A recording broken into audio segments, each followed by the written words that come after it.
Excellent. Well, good morning, and welcome. If you have started attending Hoboken Grace during the month of August, you have no idea who I am. My name is Chris. I'm lead pastor here, and I have been enjoying some time with my family, but I'm really excited to be back. I'm really excited about the conversation that we're going to be walking into this fall. As a matter of fact, for the next couple of weeks, I'm going to have to be very careful not to go into that conversation and to start too early because I'm that excited about it. I encountered something over the past month that I'd never seen before inside of God's Word. I'm really excited to be able to bring that to you. It's been powerfully impacting me, and I want to be able to walk you through it. I'm really excited about that. So make sure that you mark your calendars.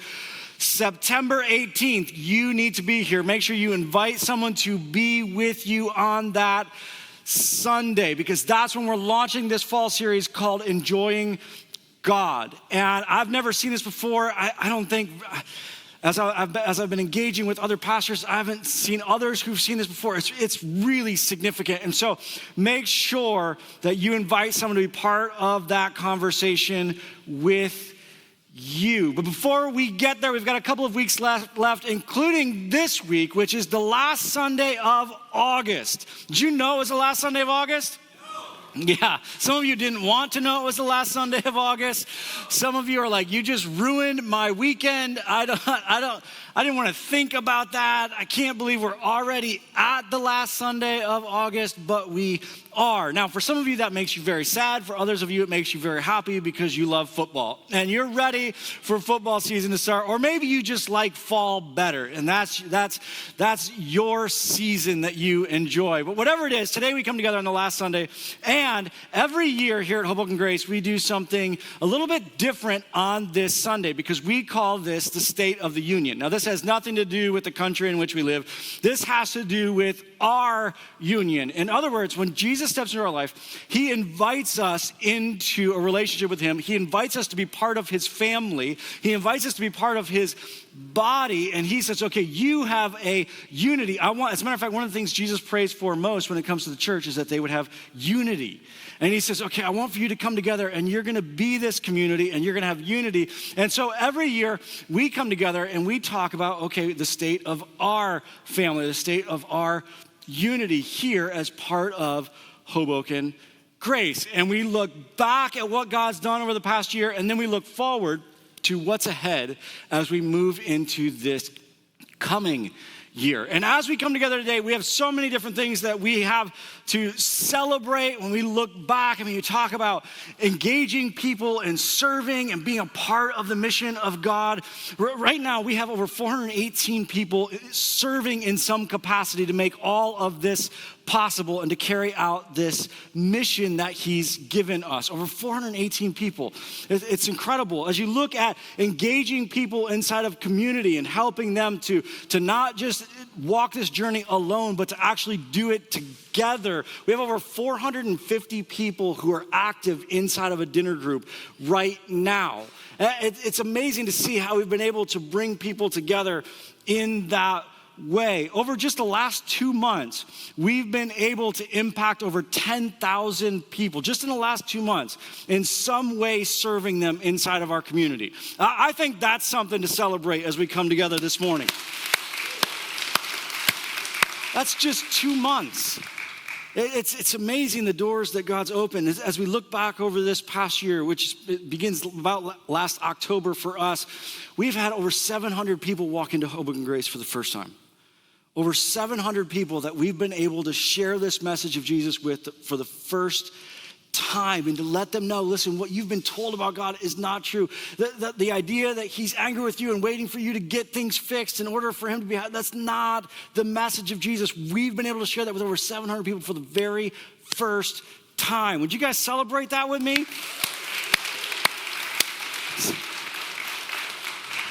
Some of you are like, I have no excitement. You just told me it's the last weekend in August. I've got nothing for you. But we have so much to celebrate as we come together today. And for those of you who don't know, another thing that God's done over the course of this past year is that we have a 25,000 square foot facility that we are building out right now on 14th Street. No, not excited about that either, huh?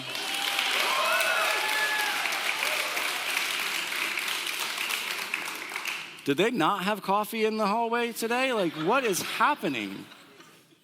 Wow. We're gonna have to work on this as we move through the day. But we do, it's so much to celebrate. And even as we talk about the facility, give you a little bit of an update. All of the demolition has been done inside of that space. The plans have been submitted to the city. The final plans are in, and we're gonna begin the build out of that hopefully really soon as we move through the month of September. It's amazing to see all that God has allowed us to be a part of as we move through this past year. But as we come together today, I want to remind you of what it is that we're about. And as we look towards the future, as we celebrate the past, as we look towards the future, I want to remind you of who it is that we are and what it is that we're about. Because the building, the facility, that's not the mission of Hoboken Grace. The mission of Hoboken Grace is to help people find their way back to God. That's who we are. That's what we do. It's why we exist. It's the mission we've been given. And the building and the facility, it's not the vision of what we want to see happen with Hoboken Grace. Let me take you back to this passage because I think this captures our vision better than anything else. And I want for this passage to constantly seep into the cracks and crevices of our life. I want for it to sift us constantly, for us to ask, okay, is this actually true of me? Is this who I am? Listen to what it says at the beginning of Psalm chapter 1. It says, "Blessed is the man who does not walk in the counsel of the wicked or stand in the way of sinners or sit in the seat of mockers. But his delight is in the law of the Lord, and on his law he meditates day and night." He says, when you, rather than pursuing all these other gods, all these other places that offer security, all these other places that offer satisfaction, he says, when you delight in God, when you delight in his word, he says, this is what happens in your life. It says, he is like a tree planted by streams of water, which yields its fruit in season, and whose leaf does not wither. Whatever he does prospers. And for us as a church, this is our vision. If you want to know, okay, what is it that I pray most for in your life as an individual? It's this. I want for this to be you. I want for this to be us. You say, what is it that we're trying to do? We're not trying to open a facility. A facility is just a tool in order for us to be able to be this and to live this inside of our community. And I love this picture that he paints because it's this tree that's planted by streams of water. It's this picture of consistency, of something that's solid, that's unmovable. And he talks about the fact that it yields fruit in every season.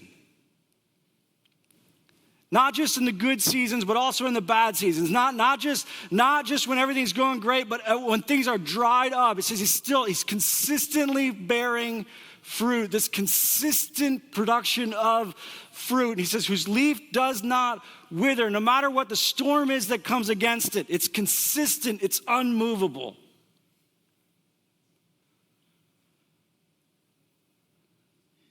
It draws its nutrients from that river, finds its satisfaction in it. This is whatever he does prospers. And when we talk about prospering, we're not talking about the way the world talks about prospering. We're talking about prospering as it pertains to our mission of helping people find their way back to God. That consistently there's that fruit, that consistently we're seeing that happen, that you're seeing that happen through you and the lives of the people around you. This is what I pray for most in your life. This is, if you say, what is it that we're trying to do at Hoboken Grace? We're trying to be this, a community that lives this out. And this is not just for us. Because the world around you is crying out for someone who can actually live like this. The world around you is crying out for someone who knows what it is to actually be content.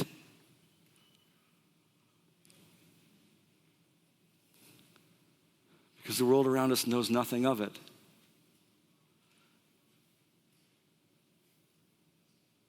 Someone that's content, rooted, solid, grounded.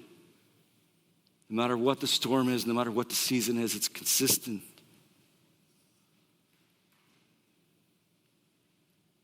The people around you are crying out for someone that could actually live that they could actually experience that, because our culture knows nothing of contentment. I hate this about even my own life. It's a constant battle to be satisfied, rooted in him, and be content, solid. It was interesting. This past week, I was with my family down the shore, and we had the opportunity to stay at a friend's house. It was an incredible place. But it was interesting. We're sitting in the backyard, and as I looked at the houses along this road, it was almost like a Verizon commercial, because each house it was like a perfect picture of each house just got bigger as you go. And I looked at the houses, and I was thinking through this conversation for today, and I looked at the smallest house, and I thought, I bet every day they wish they had this house. And then my boys even said it to me. They said, Dad, why aren't we staying in that house? I said, really? Seriously? But that's a bigger house.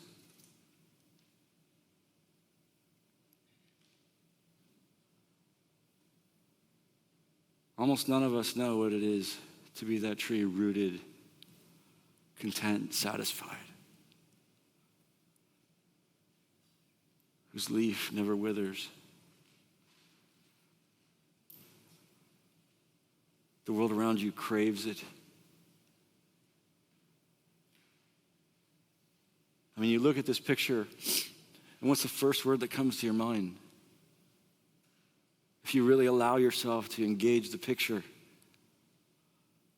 it's peace, isn't it?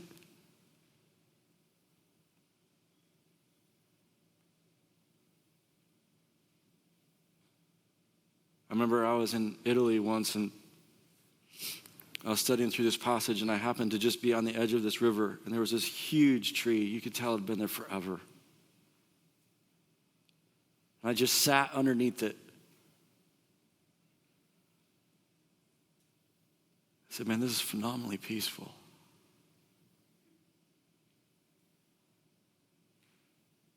Your coworkers don't know this. And for many of us, we don't know this yet. But we're working for it. And God says, now when you delight in me, and I got to be careful not to go into this fall, right? But when you delight in me, this is actually possible. You can live this. And we want to be a community that displays this, that says to the world, no, you don't have to be destroyed by every circumstance that comes your way. You don't have to be tossed here and there by every storm that walks into your life. Because here's the thing, the world around you is never going to stop changing, but you can change how it changes you. And this is someone who walks through all of what life has to offer and remains firm. Life doesn't tell the tree what it will become. It's consistent, unmovable. And as a church, we want to be that in the midst of this community. For you as an individual, I want for you to live this in your workplace, in your neighborhood, inside your family.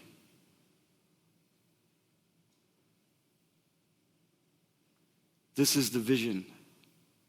This is what we're working for. This is what we're working to become. This is what we're pursuing as we pursue the one who loves us most. But if we're going to do that, if that's going to happen inside of our lives, we have to do it together. We have to do it together. This is not a vision that is accomplished as an individual. We have to do this together. And as we move through the fall, we're going to talk to you about a lot of different ways for you to do that, and a lot of different ways for you to be able to do that together. Because we understand not just that we're better together, but we also understand. And I love the way that 1 Peter says this. Let me take you to this other passage. because I think it's critical in us understanding the significance of community. Listen to what it says in 1 Peter chapter 5. It says, be self-controlled and alert. Your enemy, the devil, prowls around like a roaring lion looking for someone to devour. And Peter steps into our life and he says, listen, as you're on this journey, you have to understand something. There's also one who wants to keep you from that. There's also one who wants to destroy you in this. And sometimes I'll talk to people about this and they'll say, devil, what do you, here's what I know about you. Even if you're like, I don't know about, here's what I know about you. You do believe in evil. Now, maybe you don't put a name to it, but God steps into our life and he does. He says, no, there's actually someone behind that. There's someone championing that. There's someone who's actively working to bring that into your life.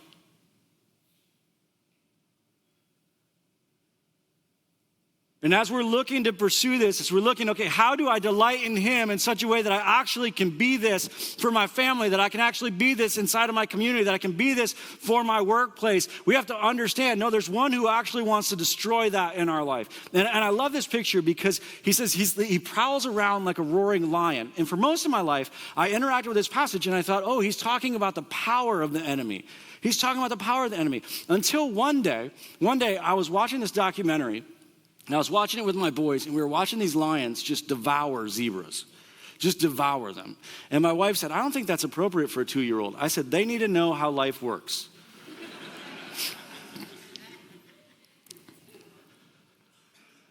And we're watching this. And it was interesting because as the documentary played out, all of a sudden the lions, they started to almost starve to death. As a matter of fact, they were getting to the point where if they didn't eat soon, they were going to die. And as you looked at that picture, you thought, well, there must not be any food around. But the reality is that there was food everywhere. There were zebras all over the place. There were wildebeest. You couldn't even count the number of wildebeest that were there. But they're starving to death. You know why? Because lions know that they can't attack the pack.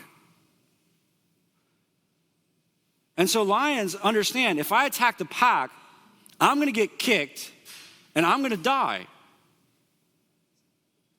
And so they have a very specific strategy. Now, in this documentary, they hadn't been successful with the strategy for quite some time. But they have a consistent strategy and they execute it every time. It's the only way they hunt, it's how they hunt. And that is this: they work to get one separated from the pack.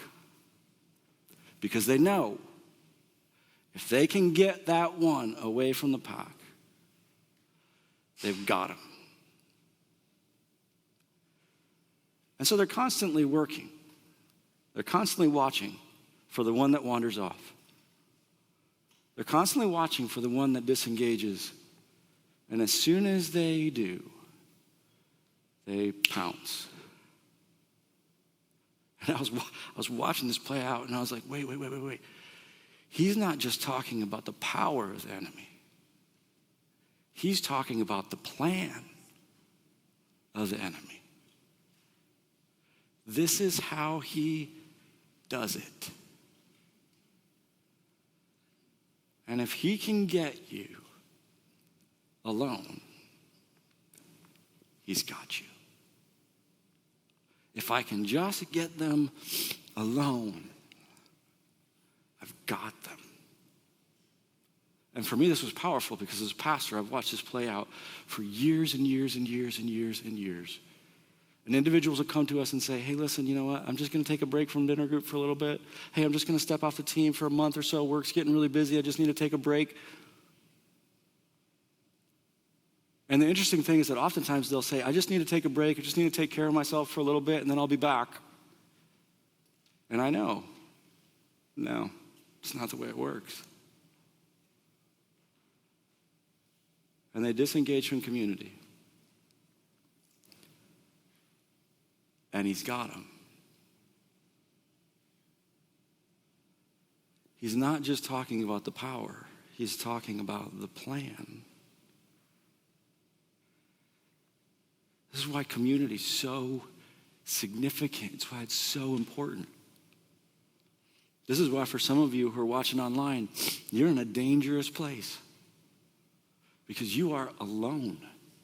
And you're engaging the content of Hoboken Grace, but you are not engaged in the community of Hoboken Grace. And you are alone. You are in a dangerous place. And the enemy, this is how he works. This is why when Jesus calls together his disciples and gives them this mission, he says, this is what you're going to be. You're going to be a church. You know what church means? The actual word means, the original word means, it means assembly. It means group. It means coming together. It means a congregation. It means a group of people who are coming together. Why? Because together is how we follow. Because if we're going to experience what God wants for us to experience, if we're going to follow him the way he calls for us to follow him, we have to do it together. Even with the way we serve here at Hoboken Grace, we take this into account. So we try to make sure no one ever serves alone.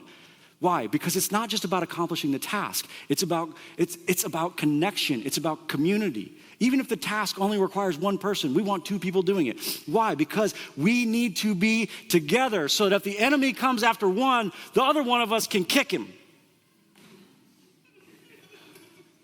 That's your job.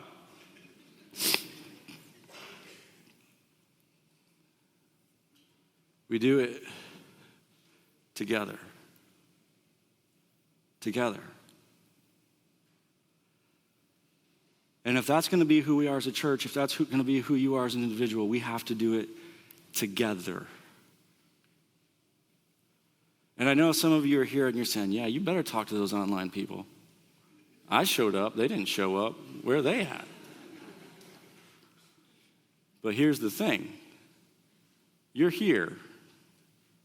And then you walk out anonymously. You're around the community of Hoboken Grace, but you're not in it. It's just as dangerous. And we want to make sure that together we can follow God this way this fall. We want to make sure that together we get to experience that dream. That we don't allow each other to be picked off along the way. That together we do this.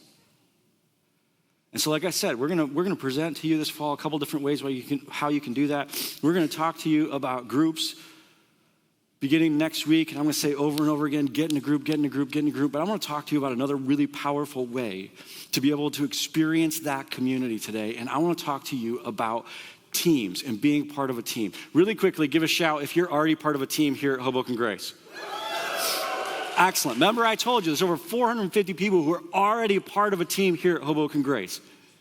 And I want to talk to you about how you can be part of that. As we look at opening this new facility and helping people find their way back to God as best as we can inside of that facility, we want to make sure that our team is fully prepared to engage that. And one of the most powerful ways that you engage community, that you're part of community, that you get to watch out for others and they get to watch out for you, is to be part of a team. Now, to do that today, I'm going to do something different than we've ever done it here at Hoboken Grace, something we've never actually done. And I don't know exactly how it's going to go. In the first service, some of the directors talked way too long. And we had to adjust that, but we'll see how it goes with this. But here's what I want to do. I want for you to be able to see our family and all the different things that we do. I get to hear all these stories of what we do and where we do it and how we do it. You don't get to hear all of those things. And oftentimes, I'll talk to you about different directors that are part of our staff here at Hoboken Grace, and you know their names, but you've never actually seen their faces. And so I want to give you a chance to be able to meet them. I want for you to be able to hear all of what God's doing. And if you're not part of a team, I want for you to be able to say, okay, how can I engage community? How do I make sure that this doesn't happen to me?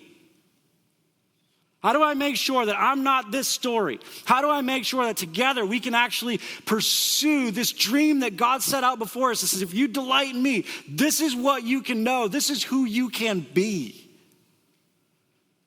And I want for you to see all the different ways that you can be part of that you can engage with that. In addition to that, for those of you who are on teams, I want for you to celebrate all the different gifts that God has given inside of our family and all the different people who are serving in all sorts of different ways. And so I'm going to bring the directors up on stage. You guys can join me up here. Did you guys just celebrate them?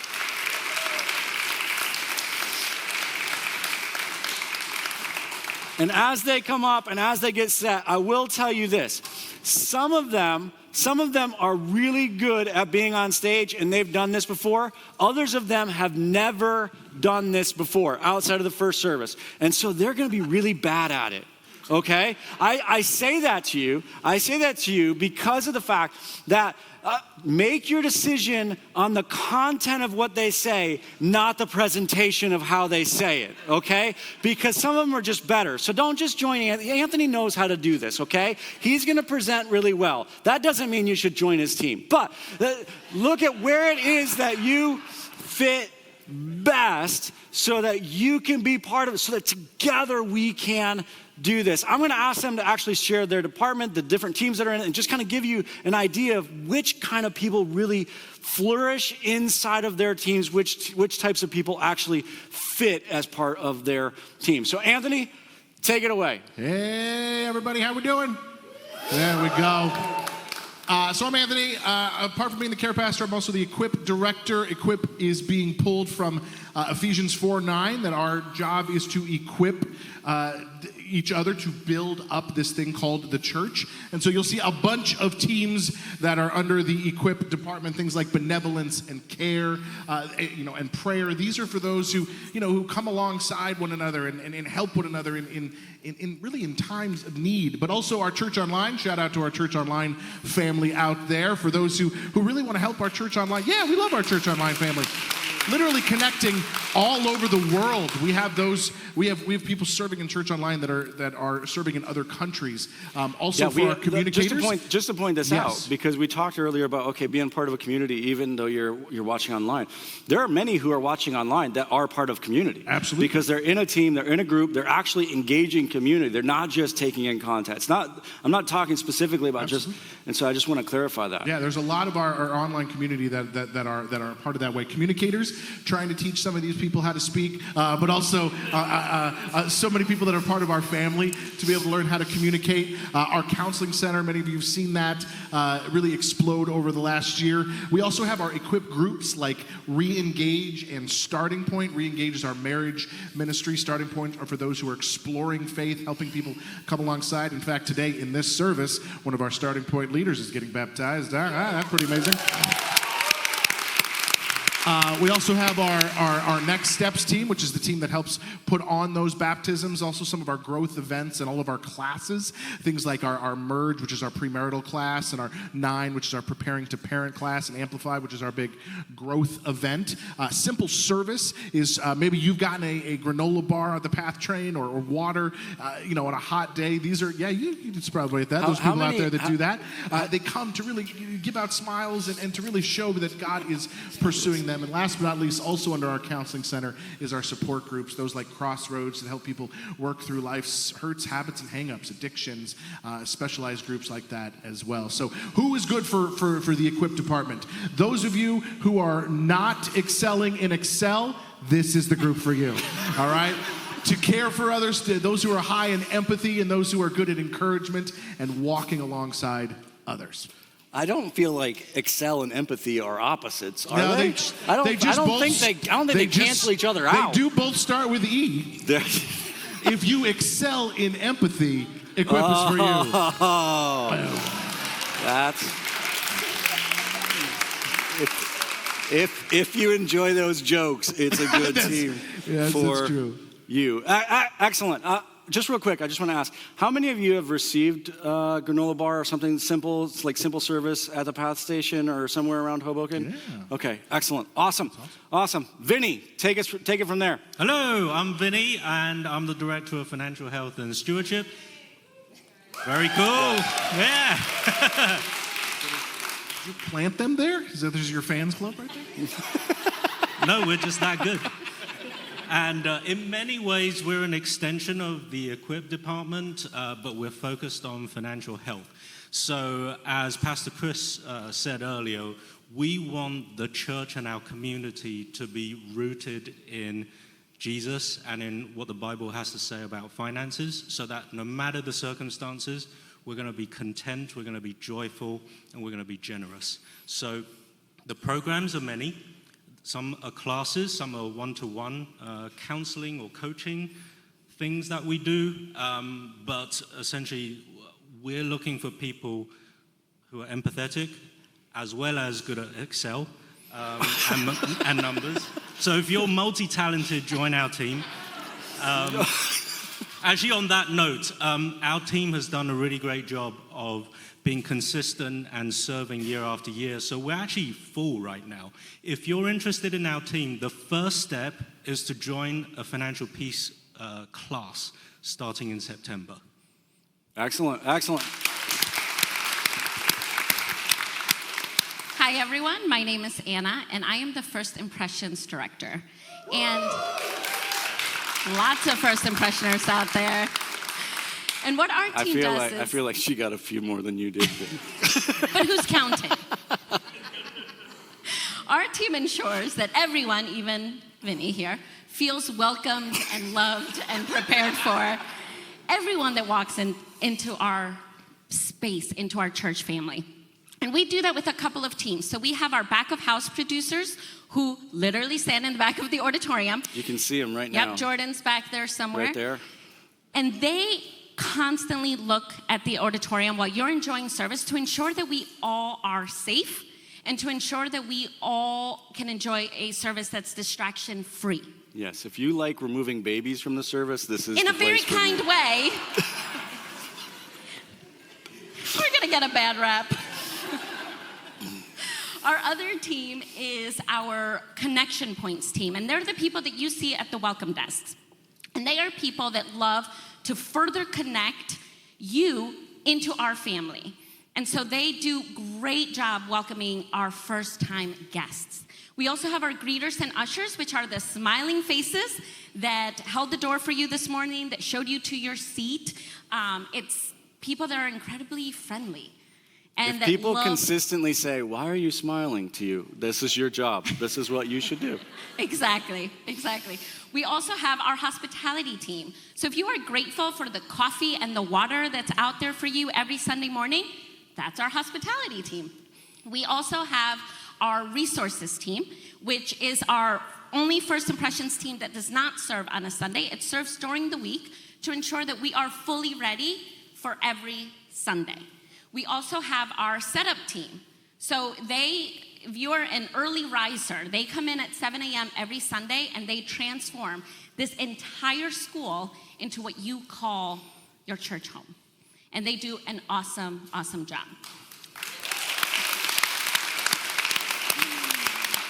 And then we have our teardown team, which basically comes in after the third service and undoes everything that the setup team just did. Just a few hours before.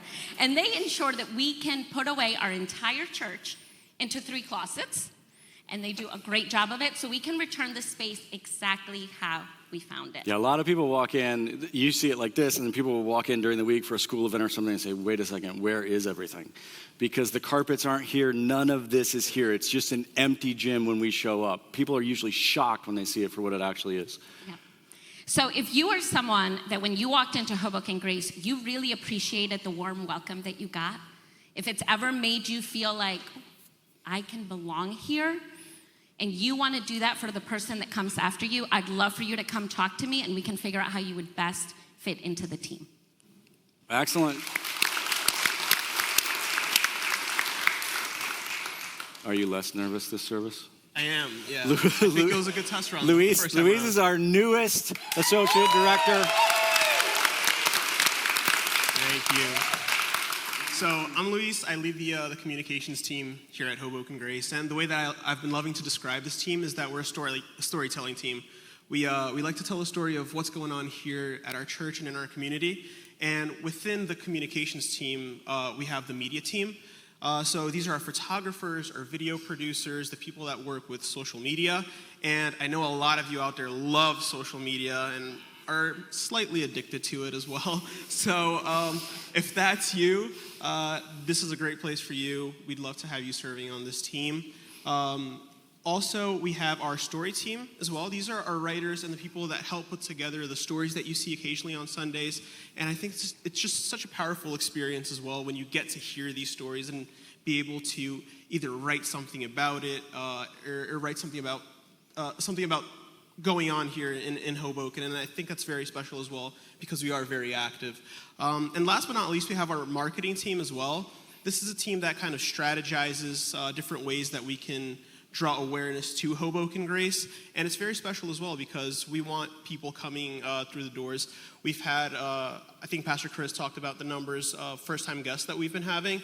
And so that's very special for us. And I think as a comms team, we're in a unique position in the day and age that we're in with the internet and social media to really make an impact in that way. So if that's something that you like and something that you're excited about, this is the team for you. How many of you Googled? Yeah, you can celebrate him. We'll celebrate you. How many of you Googled Hoboken Grace before you showed up? Yeah, exactly. That's how important this team is and all that they do as far as the web presence is concerned. Dana, I don't think anybody knows what you do. It's a mystery. Yes. It's a mystery. No, my name's Dana. I'm the service programming director, which is a fancy way of saying band and production. So service programming is those two teams.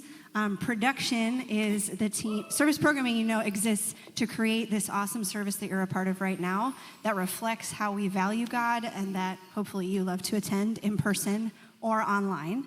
So production is one branch of that, and they use audio and visual technology to allow for you to experience the service. You really use your hands. Well, You almost hit me. Yes. Well, I'm getting into it. I'm excited, okay? So production, so they're awesome. People that are a good fit for a production are if you have a good attention to detail, if you enjoy learning new technology and how to operate things like a camera or a video switcher or a soundboard. Yeah, you don't have to know the technology. You just have to like learning technology. Yes. If you love learning technology, it's a great team. It's a great point about that team. You do not need to have experience in production or live production to be a good fit for it. We would love to train you at any experience level.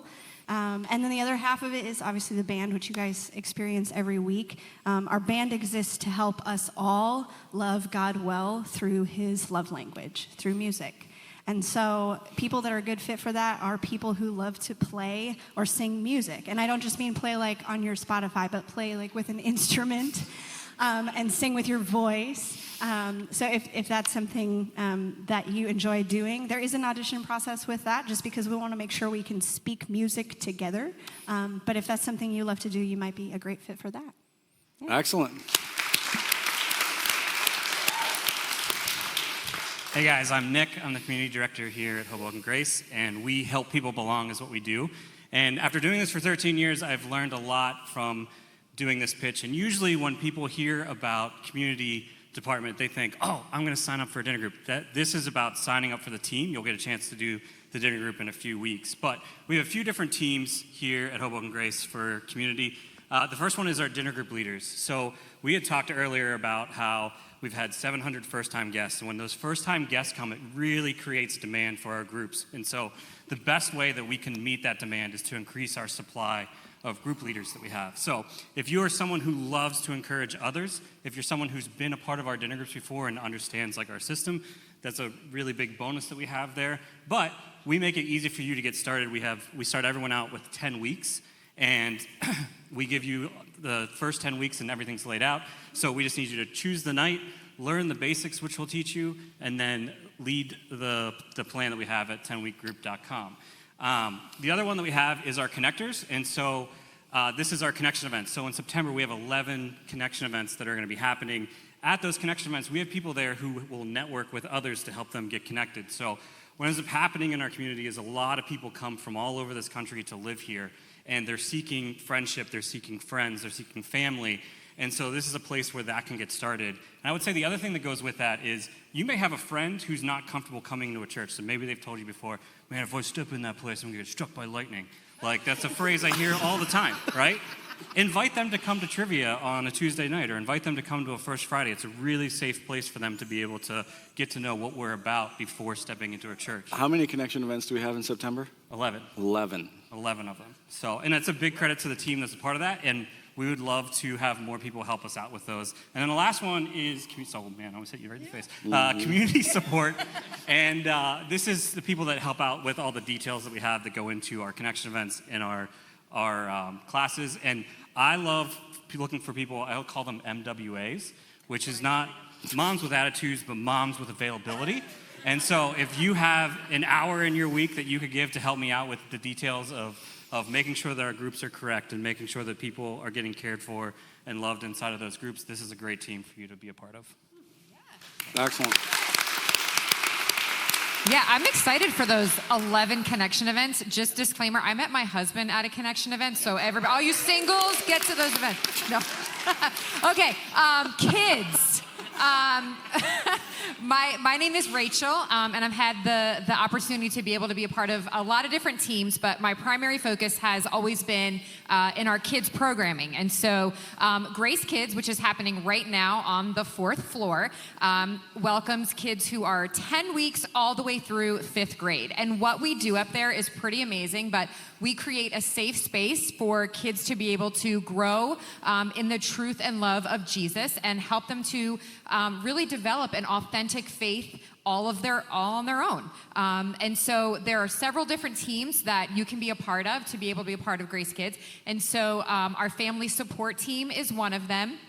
And this is a team that really comes alongside parents who may have a child that has a special need. And so we come alongside them and we provide support, and typically in the form of a one-on-one buddy. We also have our hype team. So this team comes in, gets the kids super pumped about whatever it is that we're doing that day, helps them to worship and share the Bible story, and just really get them pumped up. We also have If people are constantly telling you to calm down, this is the team for you. True. That's very This true. is the team That's for very you. true. We also have a resource team. So if you're a super organized person, which I am completely not, this could be a great team for you. They meet during the week, and they're actually putting together all of the bins for all of the supplies that we're going to need on Sunday morning. So depending on what the craft is. This is a great team if you really care about kids but don't want to be with kids. Right. If you care about the next generation but you don't actually like them, it's totally fine.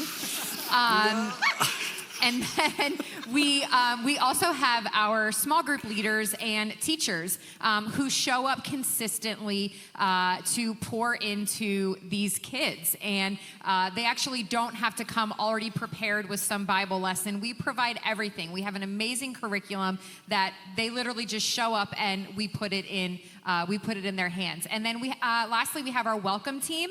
And this team just greets the families as they're coming in, helps them to feel comfortable and welcome, get them checked in, and get them to their classroom. If you're a parent, this is a really good team for you. The welcome team is a great, because one, as a parent, you'll be able to welcome parents really well. And the other thing is it allows for a little bit shorter service time. So if you struggle with that, this is a great place to get started. Yeah, it's like 15 minutes before service and 15 after service. So a lot of our welcome team are parents, which is great. So, and then next I'll talk to you guys about, just for a few minutes, is our student ministry, which has just recently completely taken off. We have tons of kids attending ours. Yeah, that's okay. We can celebrate that. So our student ministry is our middle school program, which we call Vibe. And also our high school program, which we call the Quad. And so I don't know if you guys remember middle school, but I do, and it was super awkward. So I don't know if it was for anybody else. But just because it's awkward doesn't mean it has to be lonely. And so we, in Vibe and Quad, create a space where kids can come in, feel comfortable, be excited to be there, feel loved, and again, learn about who Jesus really is, how much he loves them, and really help them to develop an authentic faith of their own that sticks, right? That sticks as they get older. There's lots of different teams that you can be involved in to be a part of our student ministry, and so we have an events team, so if you love planning events and coordinating. We have a hosting team if you love being on stage, getting people excited about what we're going to be doing.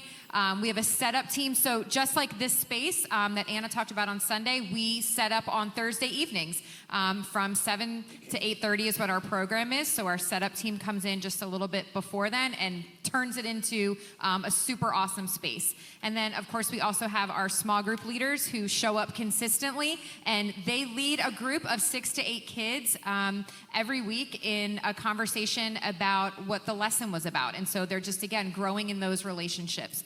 And lastly, we have our welcome team. A lot of our middle schoolers and high schoolers show up by themselves. The parent doesn't drop them off. And so they're nervous. And so this team helps them to feel connected, gets them paired with a small group leader or another peer. So yeah, if you're interested in any of our kids programming, I would love the opportunity to be able to talk to you guys after service. Excellent. Awesome. And I know you're getting antsy out there. Just stick with us. Question 2 will go much faster as we go back. No. I'm kidding. And so I'm James, the engagement director here at Hoboken Grace. I'm going to talk to you about a couple departments that we have. First is technology. Obviously, we want to use technology to help the staff, help our teams, help everybody be more efficient, and also make sure that we're caring for the entire church family well. We don't want anybody to go by unnoticed on a Sunday, a prayer request to get missed from the prayer team praying for it. Sorry, first impression, shout out for the coffee today. It is definitely strong. So the technology team looks to use technology to love people really well. Our analytics team runs the database, runs weekly and monthly reports, as well as sets up dashboards for our staff to help ensure that they can spend more time with people and more time focused on their ministry and less time trying to answer some of the questions to do that well. The concierge team systematically follows up with everyone that has taken a step of faith, joined a team, joined a group, or checked for more information on one of those steps of faith to ensure that when you ask, you get the information in a timely, efficient manner. Systems, if you work in systems administration or process automation, would be a great team for you to check out.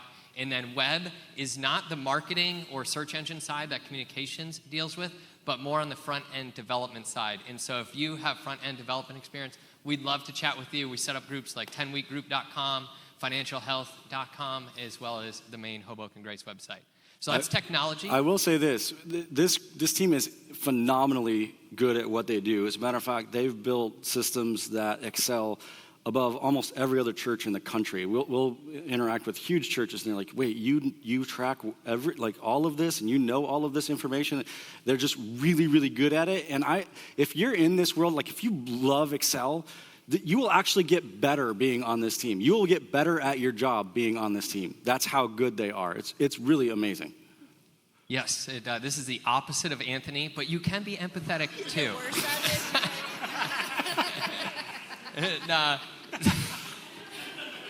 So we're going to switch from technology to another department, which is neighborhood inside of the church. So neighborhood has several different teams, as well as some new teams that are forming. Vinny's teams are completely full, but as we move into 409, as Chris was talking about earlier, we have the need for new teams to come. And so the neighborhood is how are we engaging the community? How are we working with community partners? As well as how are we using the building as a tool to reach those in our community? And so some of the teams that exist, bridge events, hopefully you've heard about One Day at this point, or the Christmas Exchange, or Easter egg hunt. Yes. Don't forget to sign up for One Day. But if you love events or logistics, bridge events or partnerships would be a great opportunity for you to serve inside of this team, help encourage nonprofits inside of their mission. The missions team is about taking the message of Jesus to the unreached people groups of the world. And so if you care about taking the message to people who don't have access to it, this would be a great team for you to check out. And then the last as opposed to those who don't care. You never know. And they came with their friends. They're actually just waiting for brunch. The last 4 teams on the slide, building management. This is about the strategic operations of the building, from access control to how can we ensure that it's here, not just today, but that continue rooted tree that produces fruit for generations to come. Facilities, tactical execution inside of that. So if you love welcoming people into your home or doing small projects around your home and making it a welcoming and inviting place, the facilities team can be a great way to do that each and every week inside of the community. Security, as we move into the new building, we want to make sure it's safe not only on Sundays, but throughout the week. And then events, one of the things we've spoken extensively about is we want other people to use the space, not just Sundays, but all throughout the weeks. And so that event team wants to make sure that nothing is double booked, wants to make sure that the rooms are set up and ready to go with all of the resources that they need around the building, and to just love the community really well. I thought you described it really well before. I keep talking before they can celebrate people, but just let them clap for me. I'm never up here.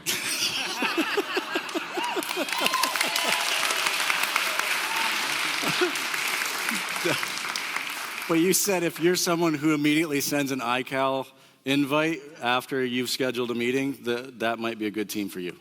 That's right. Yes, if exactly. you live by your calendar, the events team is going to be Yes. There's going to be a lot Would you going on. guys celebrate them one more time?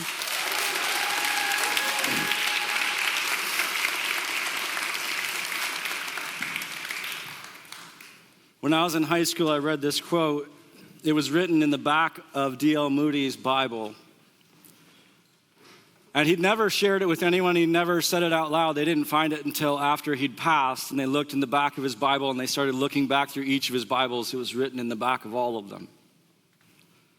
It just says this: the world has yet to see what God can do with a man fully consecrated to him.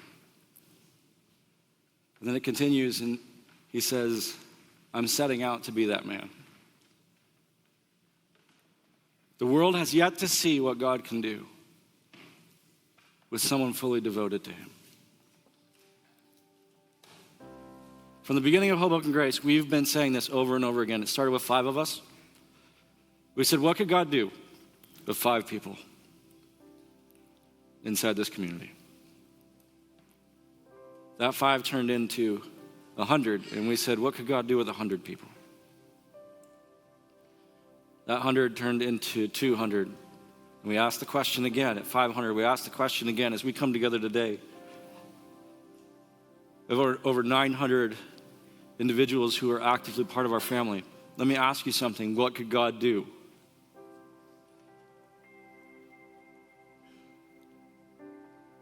Do you want to find out?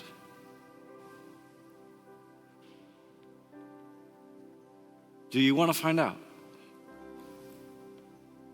Or are you going to sit it out?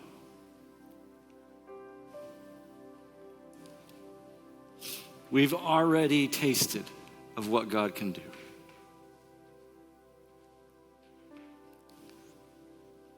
But it's critical that we do it together.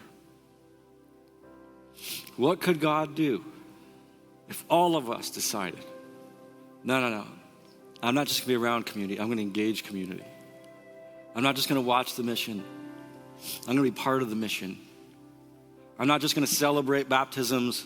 I'm going to be part of the team that helps people find their way back to God together. Do you want to find out? I do. I do. And I want to invite you to be part of that with us. On the back of each of the chairs, you're going to find a little sticky note. Go ahead and pull that out. Take that off. There's going to be a pen on there as well. Just wave it at me. Go ahead and wave it at me. Here's what I want you to do. Just ask for your name and email. And then if you're already on it, you say, I'm already on a team. I want you to go ahead and fill it out. Name and email, and mark the team that you're already on. Mark the department that you're already in. And for those of you who aren't yet part of it, who are still observing this as opposed to being part of this, being a participant in it, I want for you to choose, okay, this is where I want to start. It's not necessarily where you're going to be for everybody. This is where I want to start. I just want to try out this one. What can God do? What can he do? Let's find out together.